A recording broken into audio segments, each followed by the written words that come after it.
quer que o seu aluno aprenda ou apreenda? Oi, tudo bem? Eu espero que você esteja bem. E hoje nós vamos entender a diferença dessas duas palavras, aprender e apreender. E como nós, professoras, educadoras e corpo docente, quando a gente tem essa definição dessas duas palavras na nossa cabeça, as nossas atividades e o nosso planejamento têm outra intencionalidade. Eu vou dar um exemplo, tá? Para poder entender essas duas palavras. Vamos supor que eu decidi fazer um bolo de Red Velvet. Fábio, coloca o bolo aqui em algum lugar. Que inclusive é um dos bolos que o Fábio gosta de comer bastante.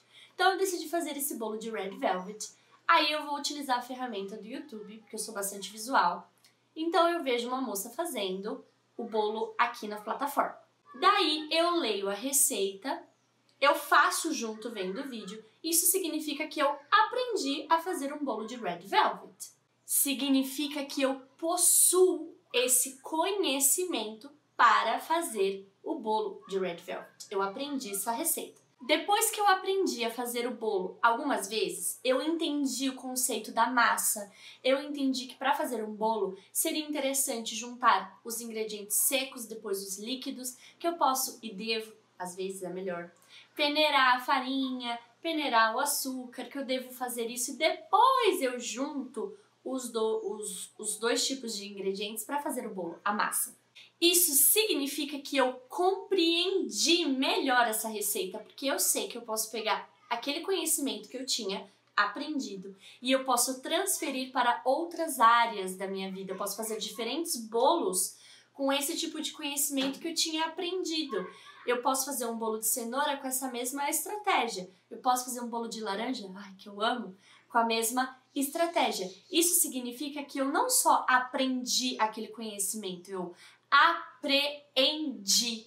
Eu capturei a essência da receita, eu consegui assimilar o conteúdo de uma maneira muito mais intrínseca, assim, tá dentro de mim. Essa palavra intrínseca, dentro de mim esse conteúdo. Eu não só talvez eu até precise ler a receita para fazer um outro bolo, mas o conhecimento de como fazer um bolo tá tão dentro de mim que eu consigo aplicar isso para outras áreas. E outra, eu começo a pensar em como eu faço as coisas. E é isso que nós temos que fazer nas nossas aulas e no nosso planejamento. A gente tem que criar oportunidades para que o aluno ele não só aprenda o conhecimento, mas que ele compreenda, que ele assimile aquele conteúdo, que entre dentro dele, que ele queira aprender também. Então a gente pode promover pesquisas, que ele crie hipóteses, que ele questione o que ele está fazendo,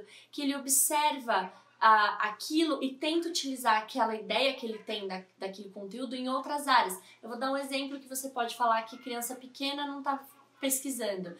Você coloca uma caixa sensorial num dia com arroz colorido, por exemplo, para ficar mais lúdico, mais divertido, com um pequeno funil.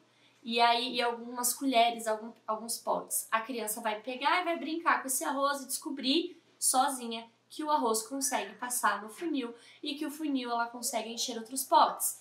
No segundo dia você coloca outro tipo de material nessa caixa, nesse sensorial. Você pode colocar pequenos potes de macarrão, você pode colocar feijão. Será que ela vai conseguir encher um pote com o funil e uma colher? Talvez não, porque o feijão ele é maior que o grão do arroz. Então ela vai ter que repensar a teoria dela, a hipótese dela, pesquisar outros tipos de ferramentas e recursos que ela pode ter para ela encher aquele pequeno pote. Então, você percebe como a gente consegue criar esse tipo de oportunidade para a criança apreender as coisas, não só aprender? Dessa forma, a criança ela vai conseguir aplicar o conhecimento aprendido em outras áreas da vida dela, apreendendo esse conhecimento. Escreve aqui embaixo se você já conhecia essa diferença dessas duas palavras. Afinal, a gente quer que as crianças aprendam coisas, mas que também apreendam como que as coisas são, por que que elas fazem as coisas.